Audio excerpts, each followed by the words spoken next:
느낌이라도. 질문. 네, 예, 질문하십시오. 아까 김정선 이사께서 소개를 하실 때 영화 쪽 일을 많이 하신 걸로 소개를 하는 걸 들었는데 전공은 석유화학공학이시라고 영화 쪽으로 가시게 된 어떤 계기가 있으셨나요? 문화운동, 문화운동이라고 하는 것의 필요성을 이제 생각한 거죠. 그러니까 나름의 문화적인 소양은 있었다고 생각해요. 그러니까 광주에 있을 때도 뭐 이러저러한 그 마당극 공연 이런 것을 열심히 쫓아다니면서 봤었던 경험 이런 게 있기 때문에 내가 할 일은 아니지만 그래도 잘한다 이렇게 감흥할 정도는 됐으니까. 나중에 시간이 지나면서 제가 할 거리를 찾게 됐을 때 저에게 맞는 걸 찾게 된 건데 이제 문화운동이라는 것을 선택하게 된 거죠. 그 중에 두 가지를 동시에 하긴 했어요. 하나는 연입회, 그러니까 무대에 올라서 배우가 되는 것, 혹은 기획을 하는 것, 종합연입회 활동을 했었으니까 동시에, 그러니까 낮에는 그런 일, 밤에는 영화, 두 개를 동시에 해본 적이 있어요. 그때도 참 열심히 살았구나. 그런데 두 가지를 해보니까 연극보다는 영화가 효과적이라고 보는 거예요. 어떻게 보면 약간 도구적인 발상을 했을 수도 있는데 한 번의 노력을 했을 때 관객을 만날 수 있는 가능성이 이쪽이 더 나은가 저쪽이 나은가를 생각해 본 건데 영화가 더 좋더라는 결론을 냈어요. 그러니까 이제 그러니까 예를 들면 여러분들 이 자리에 온 것이 나중에 여러분 삶에 한 10년, 5년 후에 그때 그 선택이 누가 옆에서 막 끌고 갔든지 어쨌든지 간에 참 좋은 선택이었다 이런 생각이 들 수 있을 거거든요.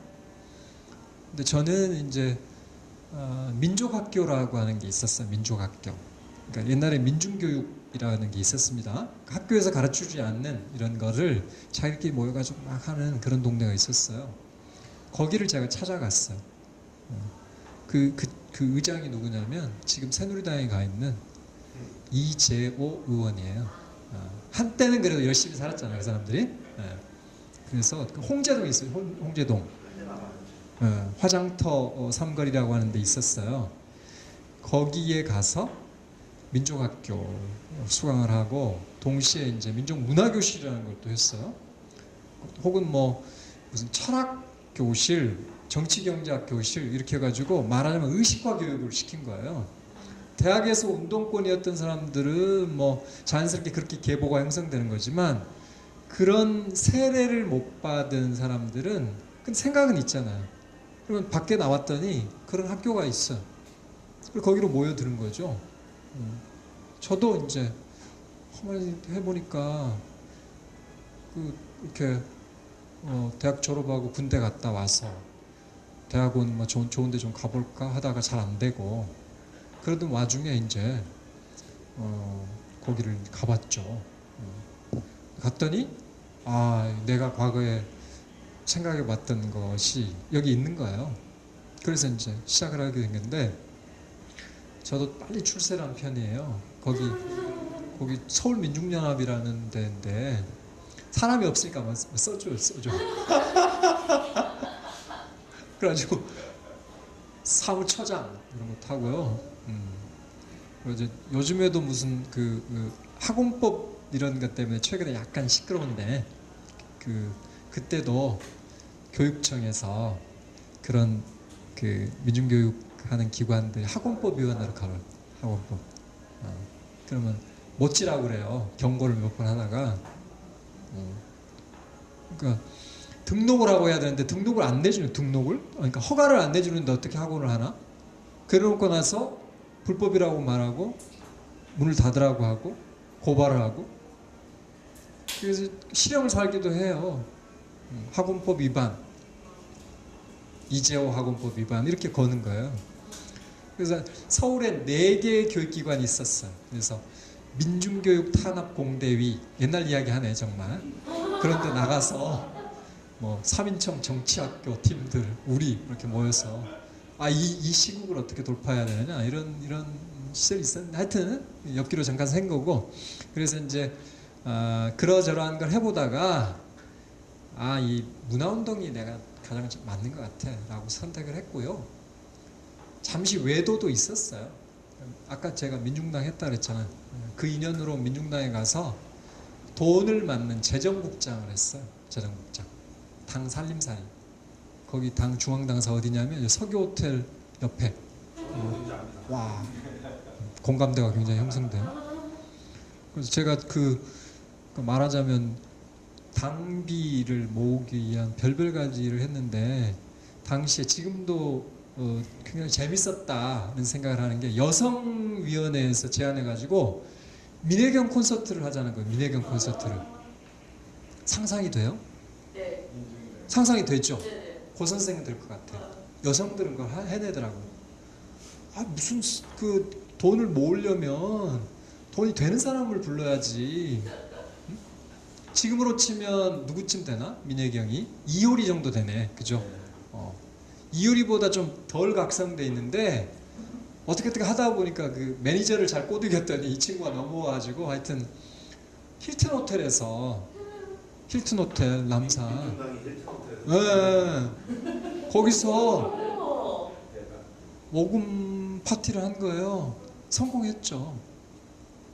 뭐 가서 돈 좀 달라는데 티켓 사달라는데 모르겠다고 할 수는 없잖아요.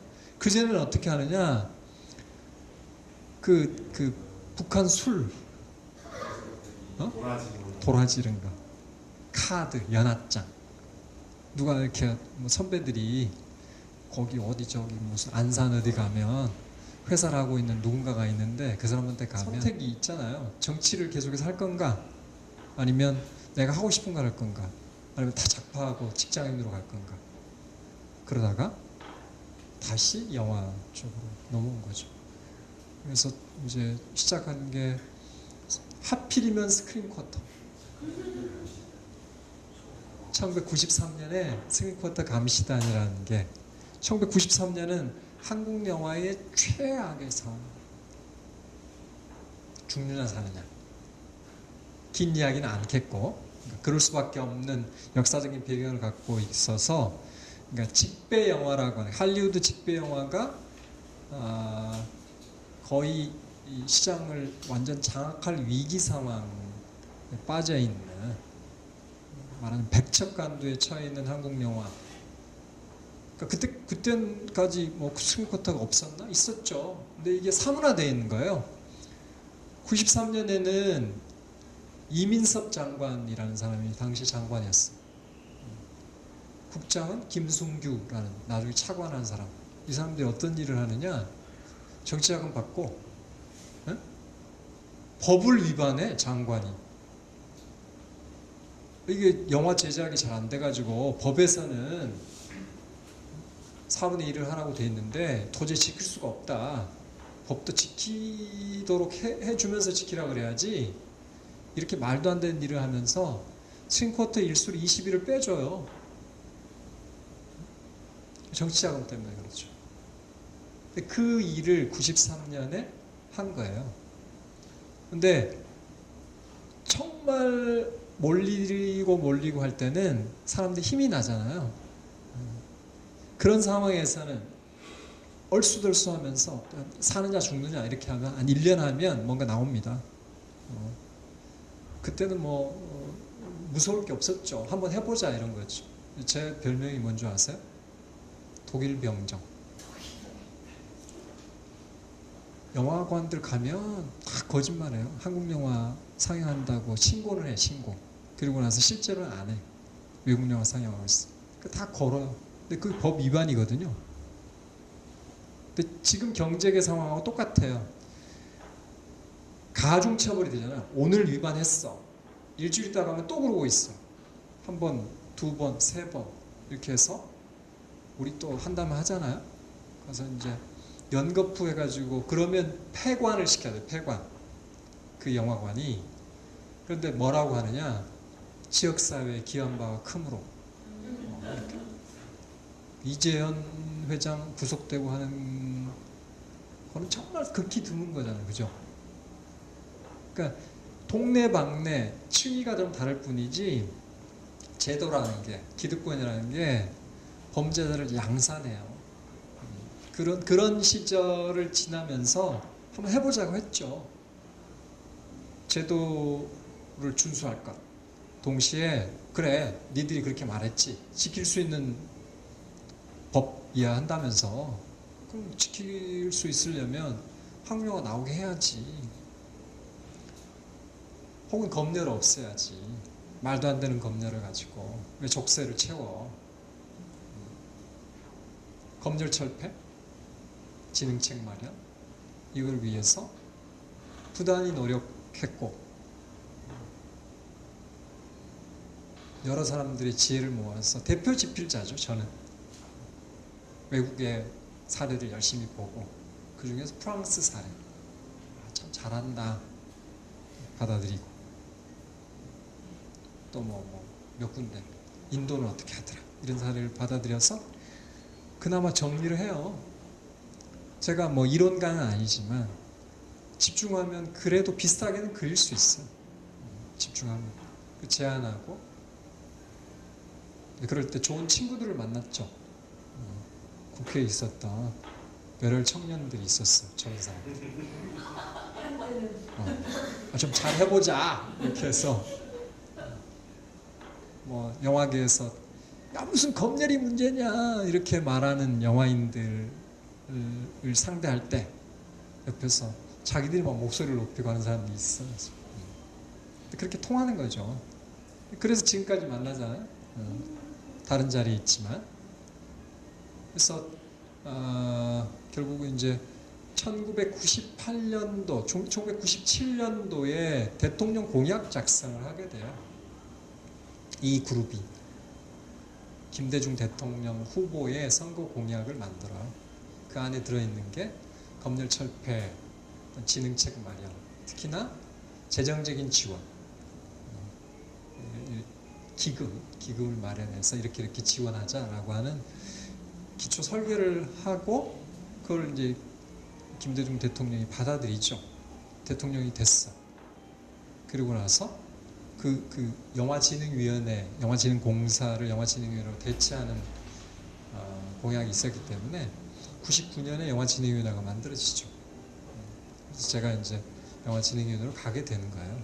니들이 주장했으니까 해봐라라고 기회를 준 건데, 결과적으로 제가 이제 9년 동안 있으면서 저는 잘했다고 생각해요. 잘했고 풍파가 좀 있긴 했지만 9년간 많은 일을 이뤘고, 그 사이에 BIT나 FTA나 있었지만 많이 그러니까 체력을 길러놓은 상태였기 때문에 극단적인 상황까지는 가지 않았고, 그래서 조금 여유 있게 그런 상황을 맞게 된 거죠. 그래서 영화 쪽에 있는 사람들은 어쨌거나 그런 일을 했던 사람으로 저를 기억하고 있고, 제가 그게 보람이라고 말씀드리는 거예요. 대표님 보시기에 한국 영화계 내지 영화판, 여기에 발전이라고 한다면 그 발전의 의미가 뭔지, 그리고 또 하나는 그 발전을 위해서 뭐가 필요한지를 만약에 가능하다고 하면 그런 거 있잖아. 베스트 3 단계별로 만약에 그렇게 나눠져서 말씀을 이제 저희가 듣기에는 그게 좀 편해서 이게 저희 관객 위주로 주관적으로 요구하는 질문요. 그 내발적 발전 모델이라는 게 있죠. 그런 개념이 있어요. 그게 이제 마을 기업, 커뮤니티 비즈니스 같은 것에 그런 이야기를 적용해요. 그러니까 말하자면 자족 경제, 그런 이야기를 했더니 참 좋은 사람이에요. 합리적인 공무원 출신인데 공정거래위원회 사무총장을 했던 허선이라는 양반이 있습니다. 허선. 지금 어디 로펌에서 이제 계신 것 같아요. 자기 고향에서 출마하려는 잘 안 되고, 그것도 이제 그 동네 주류와 이 사람 비주류니까. 그러니까 저희 동네는 제가 이제 순천고등학교라는 데를 나왔는데, 그 동네 순천고등학교 좋은 학교예요. 말하자면 동네 명문이에요. 근데 옆에 이렇게 빗겨나 있는 학교는 별로 안 쳐줘요. 이 사람들 막 사고를 쳐야 2등 학교. 그러니까 여기서 2등 학교라고 하는 것은 그러니까 주류사회에서 말하는 점수, 정말 2등이 아니라 그 학교도 훨씬 좋은 학교죠. 메산이라고 하는 미션 스쿨 사람들이 이제 잠깐 올라와서 뭐 이렇게 시장도 하고 그랬다가 이 사람이 사고 치면 다시 이 사람으로 넘어가. 근데 그 학교도 아닌 농전이라는 데를 졸업한 거예요. 그러니까 안 되죠, 이 사람은. 아주 특별한 경우가 아니면 안 돼요. 하여튼 그분이 정색을 하면서 제가 이제 그 희망제작소에 영화진흥위원회 그만두고 나서 희망제작소 가가지고 싱크탱크란 어떻게 운영되고 작동하는가를 배우러 갔어요.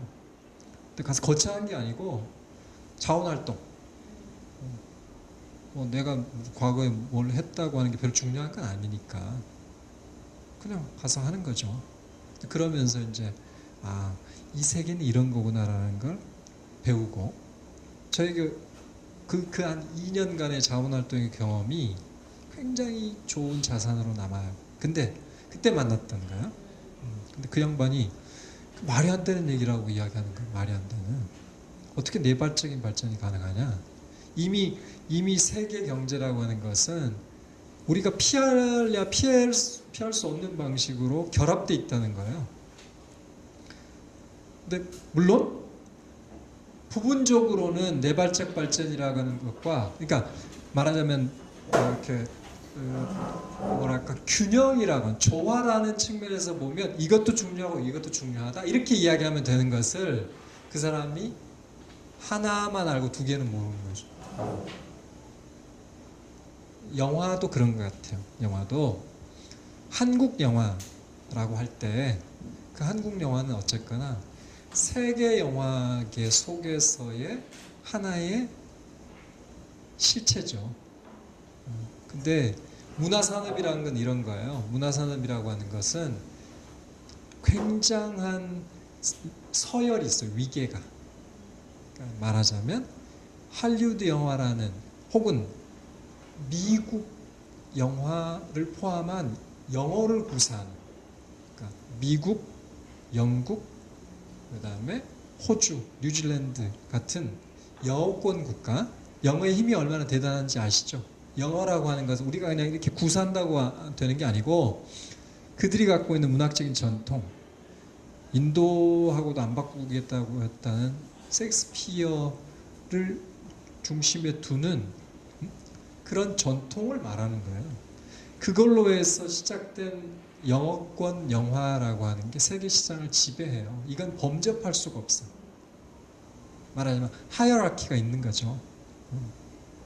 그네들 그 영화 밑에 이제 어떻게 보면 도토리 키재기 하는 거죠. 정말 뭐 프랑스 영화가 노력하지만 자기 동네에서는 잘 될지 모르고 근데 밖으로 나오면 잘 안 돼요.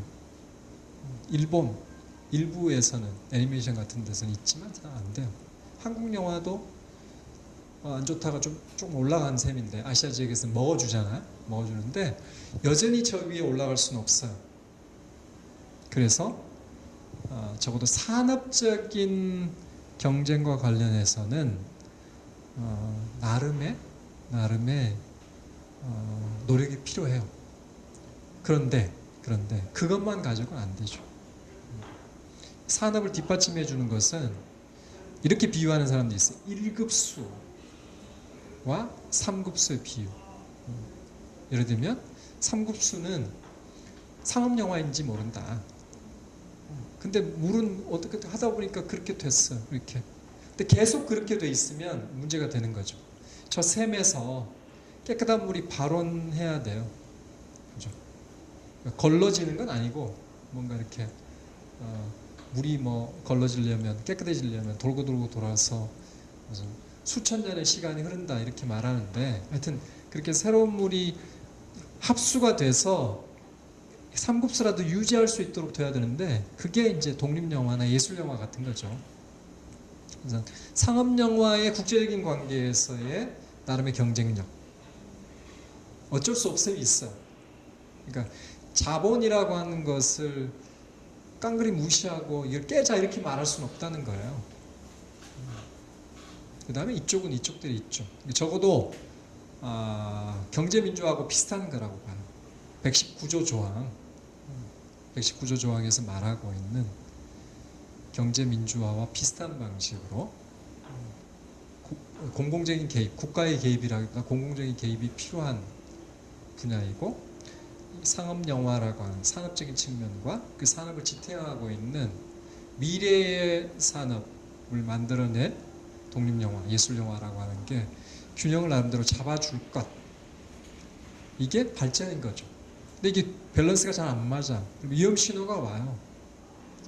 근데 다행인 것은 한국 영화계는 자정 능력은 여러 장르에서 보면 제일 낮다고 생각해.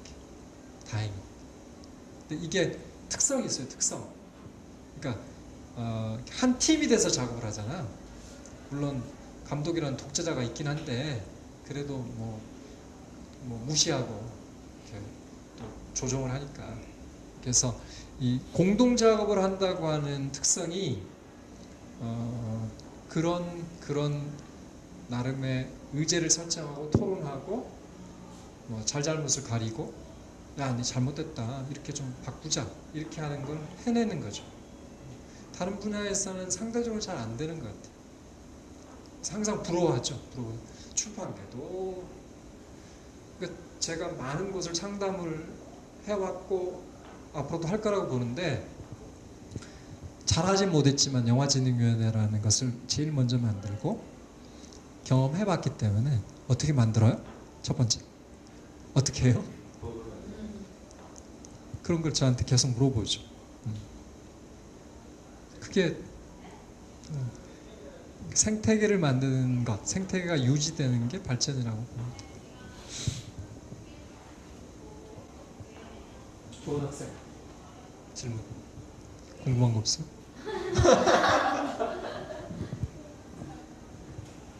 최근에 혹시 나는 주류 영화는 아니고 비주류 영화 봤어, 이런 거 있어? 좀 봐요.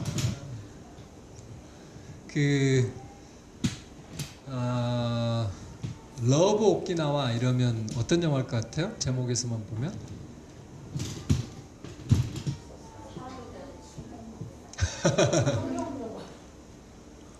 그러니까 강정하고 똑같은 상황이 오키나와에서 펼쳐지죠. 그 미군 기지 안에서 안으로 이전하는 호텐마 기지 이전 이런 것 때문에 이제 난리가 나잖아요. 근데 강정보다는 그러니까 강정이 아니라 제주도보다는 훨씬 오키나와 사람들이 잘 저항해요. 그러니까 제주도는 이미 이렇게 육지 것들이 많이 내려가가지고 많이 섞여서 그런 것 같아요. 그래서 주류를 이미 육지 것들이 만들어 놓고 있어서, 오키나와는 상대적으로 그러니까 류큐국이라고 하는 옛날에 그 전통에서부터 시작돼가지고 제주도하고 또 다른 면이 있어서 그런지 굉장히 저항적이더라고요. 근데 그걸 이제 문정현 신부님이 계시는 평화연대 이쪽에서 이제 그 오키나와하고 이렇게 협력해서 서로 격려하고 이렇게 한 거예요. 오키나와 사람들이 한국에 왔어요. 우리가 아까 제가 지금 일본 공산당 이야기도 했지만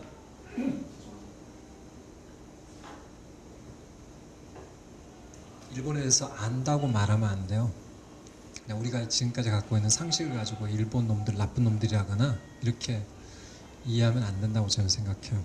알면 알수록 참 우리가 많이 배워야 되겠다는 생각을 저는 해요, 개인적으로. 근데 하여튼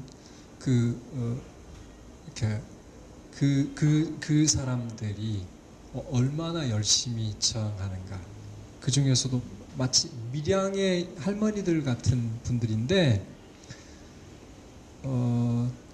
할머니인데 굉장히 품위 있게 저항을 해요.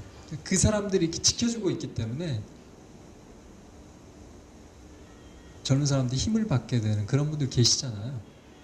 말하자면 원로라고 할 만한 사람들이 있는 거죠. 그런 거를 그 영화를 통해서 볼 수 있어요. 그래서 아까 제가 공동체 상영이라는 게 소셜 펀딩을 통한 영화 제작이라고 하는 게 굉장히 중요하다 말씀드리는 거예요. 굳이 만들지 않아도 돼요. 그런 영화가 있어요. 찾아보면. 그죠?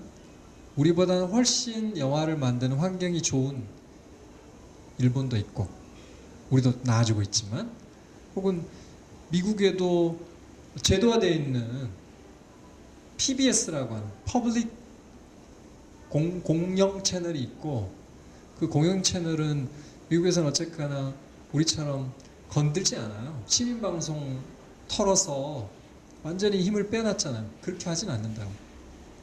그 PBS를 기반으로 해서 만들어지는 굉장히 많은 좋은 다큐멘터리들이 좋은 영화들이 있어요. 그것을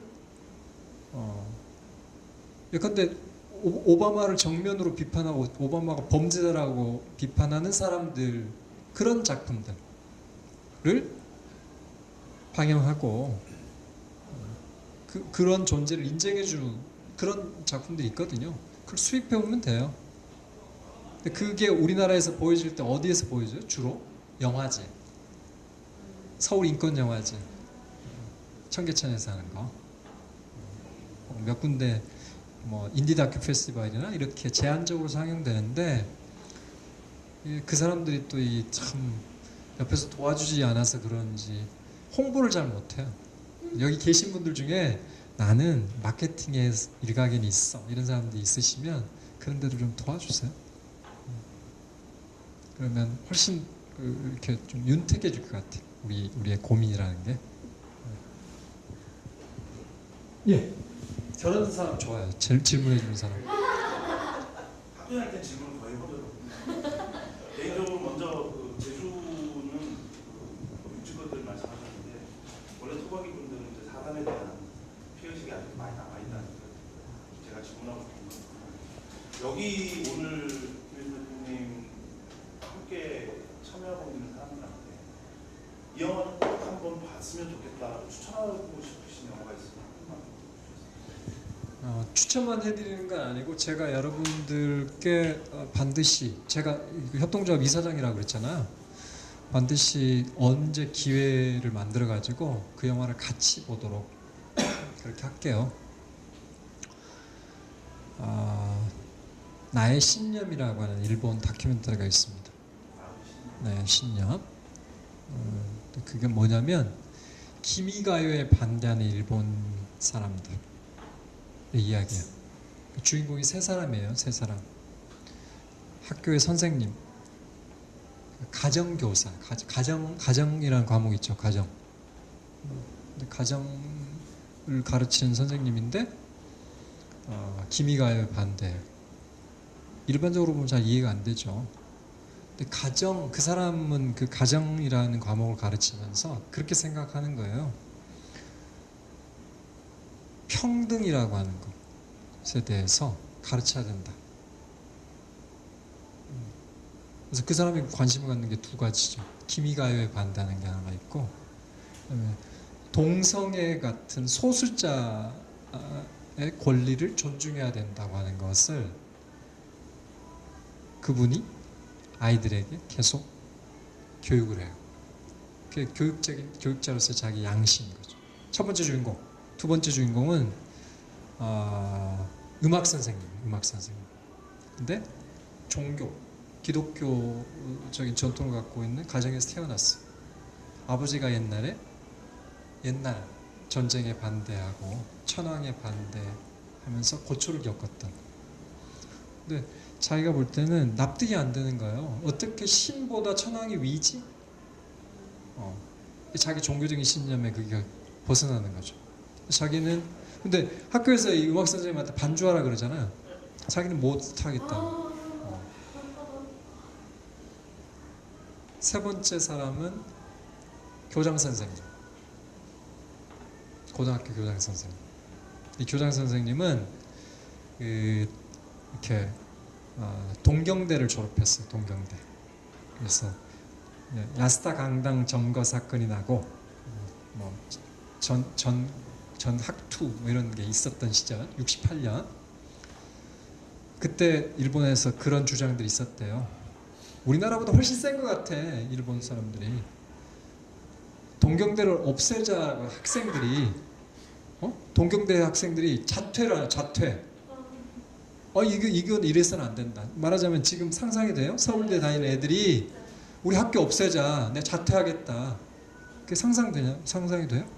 또 굉장히 많은 동경대생들이 그렇게 한 거예요.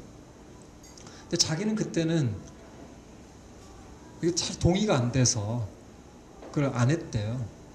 근데 이제 그리고 나서 새록새록 생각을 하는 거죠.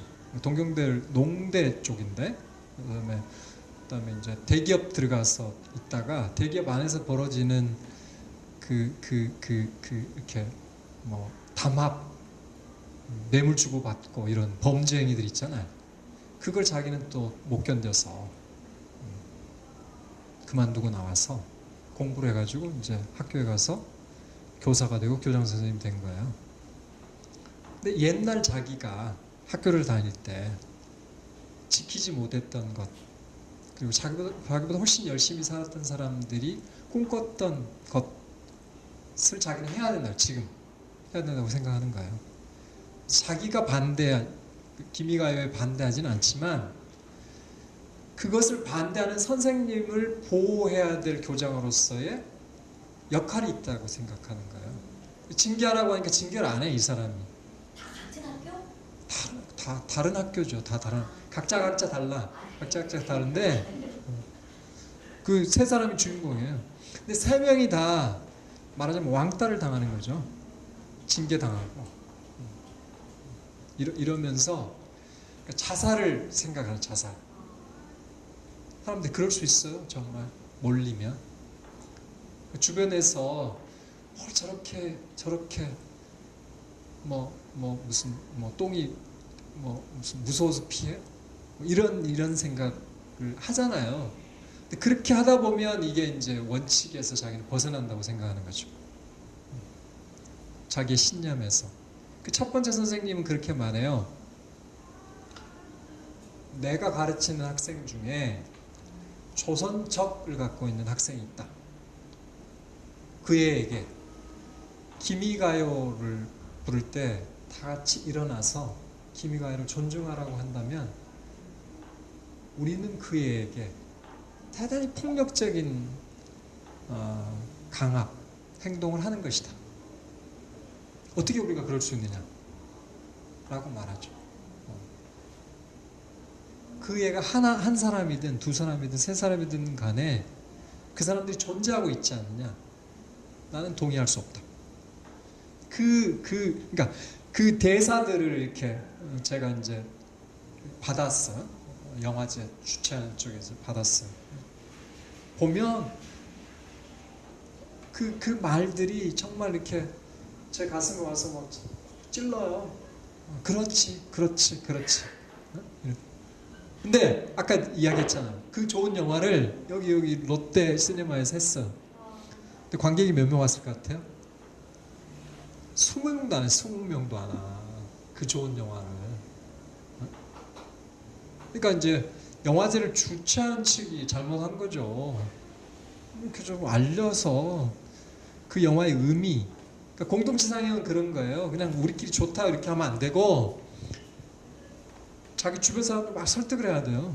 그리고 그 영화를 가장 잘 평가해줄 평판 마케팅을 해줄 우리보다 좀 유명한 사람을 잘 설득해야 돼요. 뭐 예를 들면 주변에 뭐 친구 없어요? 혹시 배우나 그런 거 없어요? 있을 것 같은데 자기가 배우처럼 그런 사람을 잘 설득해서 야, 이 영화 좀 봐라. 좋지. 설득하고 평상시 관계를 좀 잘 유지해놨다가 이효리한테 좋지. 이게 이런 의미인 거지. 너가 너의 것으로 소화해서 이 영화를 좀 추천해줘. 이런 작업을 해야 되는 거예요. 그렇지 않으면 사람들이 그 영화를 알지 못해. 세상에 얼마나 많은 이슈가 있는데 영화제에서 나의 신념이라는 영화 상영한다고 사람들 알 것 같아. 그래서 나중에 내가 꼭 하겠노라 다짐을 하고 그래서 그 대본을 구하고 제가 할 거예요. 목장. 팔른 시일 내에 다시 봤습니다. 네. 네. 아까 네, 제가 여러분들과 같이 볼 자리를 만들겠다니까요. 나는 거기 근거에서 말씀드려요. 네. 그런 영화들 여러분들이 혹시 있거들랑 나중에 서로 추천해서 이렇게 하는 게 좋아요. 그런 영화들이 많이 흘러다닙니다. 많이 흘러다닙니다. 좀 더 많은 사람들이 볼 수 있도록. 네. 다른 게 아니라 근본적으로 들어가면 그런 어떤 예술적인 영화들이 사람들한테 더 많이 보여지고 이끌지기 위한 아까 그런 개인적인 마케팅이라든지 그런 것들 외에 또 다른 노력들을 뭐 하는 것들이 아니면 좀 더 많은 고객들이 보기 하기 위해서는 여러 가지 이제 마케팅적인 측면도 있고 영화를 만들어낼 때 자체에 대한 요소들이나 구성들이 분명히 있을 텐데 자체적으로 혹시 뭐 생각이나 준비하고 계시는 게 있으신지 아니면 방법들이 있으신지. 우리가 이제 말하자면 정치를 바꾸고 정권을 잡는 것에 대해서 노력해야 됩니다. 그러니까 우리가 열심히 냈잖아요. 열심히 일하면서 세금 만들어 줬잖아요. 근데 세금이 잘 써야 되죠, 그죠? 근데 예컨대 영화진흥위원회가 진흥정책을 쓰는데 제작비 지원 같은 걸 하잖아요. 그죠? 근데 이 돈을 예컨대 심영래 같은 이상한 아저씨가 이상한 영화를 만들기 위해서 뭐 신지식 팔고 그 저쪽이 뭐 수출 보증해서 돈 받아다 쓰고 수십억을 갖다 쓰잖아요. 그죠? 그 돈이면 독립영화 수십 편을 만들 수 있어. 수백 편을 만들 수 있어. 굉장히 중요한 거예요, 그게. 그래서 예를 들면 저 같은 사람이 잘못하는 거죠. 영화진흥위원회를 물론 노력은 해요. 나쁜 짓 안 하게 견제는 나름대로 하는데 그러니까 말하자면 합리적인 사람들이 들어가서 누구를 바라보면서 일을 하느냐 굉장히 중요해요. 첫 번째. 다른 분야도 마찬가지입니다. 다른 분야. 근데 최근에 제가 전혀 상관이 없지만 어제 오늘 사이에 농업과 관련된 책을 한 권 봤어요. 농업과 관련된. 110만 명의 농민들이 어떻게 살아가야 되느냐. 농업 분야에 돈이 엄청나게 쓰이잖아요. 그죠? 농협. 근데 왜 농업 분야가 그 난리예요? 생각해 봐야 돼. 거기에 그런 이야기가 나와요. 농협의 임직원은 3만인가? 이렇대요. 그 사람들은 우리라고 하는 의식이 굉장히 강해요. 좋든 나쁘든 월급 올리는 거, 월급 깎으라고 말하는 것에 대해서 저항하는 거 굉장히 똘똘 뭉쳐가지고 영향력을 행사하는 거죠. 근데 조합원, 농민 이 사람들은 사분오열되어 있는 거죠. 서류 정부에서 공무원에서 수십억의 지원을 받아서 수백 편을 만든다고 가정. 그래서 이제 그 이야기 지금 이제 들으려고 하는 거죠. 일단 뭘까요? 그러니까 일단 만들게 하는 노력이 있어야 되는 거고, 그리고 지금도 이제 만들고 있잖아요. 여러 가지 방식으로 만들고 있는데 그 나름의 생태계를 만들어야 돼요. 생태계. 뭐 신지승 감독 같은 사람은 농촌 속에 들어가서 영화를 만들고, 그러니까 일단 옛날에는 영화에 대한 저변이 그렇게 두텁지 않았어요. 그래서 영화를 만든다는 게 굉장히 쉬워진 사회죠. 지금은. 그죠? 생각만 있으면 만들 수 있어. 생각만 있으면. 왜냐면 장비도 기술 발전에 따라서 이런 카메라들 가지고 고퀄리티 영화를 만들 수 있어요. 기술 변환이 굉장히 쉽기 때문에. 그죠? 옛날처럼 필름 가지고 막 이렇게 찍고 이럴 필요가 없어요. 그죠? 디지털 카메라 갖고 온 변화가 있잖아요. 카메라도 싸졌고 그다음에 계속 찍어도 별 돈은 안 들어가. 찍을 때는 일단 제대로 찍기 위해서 특효를 쓰냐 안 쓰냐 차이가 있을 뿐이죠. 그래서 적정한 가격에 적정한 제작비를 들이면 좋은 영화가 나와요. 근데 노력하느냐 아니냐의 차이인데, 그래서 영화를 만드는 많은 사람들이 생겼어요. 그죠? 그 사람들과 연대하는 사람들, 이 주변에 나오는 것. 그래서 이제 제가 협동조합을 통해서 꿈꾸는 게 있다고 그랬잖아요. 저만 꿈꾸는 게 아니에요. 곳곳에서 협동조합들이 만들어지고 있죠. 고양시에서 협동조합이 만들어졌고, 그거는 이제 소비자 협동조합, 좋은 영화를 보겠다고 하는 거. 제가 있는 곳은 다중이해관계자 협동조합, 생산자도 있고 직원조합원도 있고 후원조합원, 소비자조합원, 이런 사람들이 섞여 있는 이런 조합들이 만들어져서 지속 가능성이 생긴다면, 그죠? 그게 수십만이 된다면 그 다음부터는 이게 잘 굴러가겠죠. 그 변화의 과정에 있다고 생각해요. 지금은 일종의 과도기 많이 좋아지고 있습니다. 그러니까 우리가 제대로 안 하는 게 있어요. 안 하는 게 배리어 프리, 그러니까 장애인들을 위한 장애인의 접근권을 보장해 주는 것. 자막 상영, 음성 해설. 근데 일본은 하는데 우리는 안 해. 잘 안 해. 그래서 이제 사회적 기업의 배리어 프리 제작 위원회라는 게 생겼잖아요. 근데 여전히 컨텐츠가 10편 정도밖에 없어요. 한국 영화 중에 뭐가 있나? 도둑들 만들었다 그러고 몇 편 안 되는데,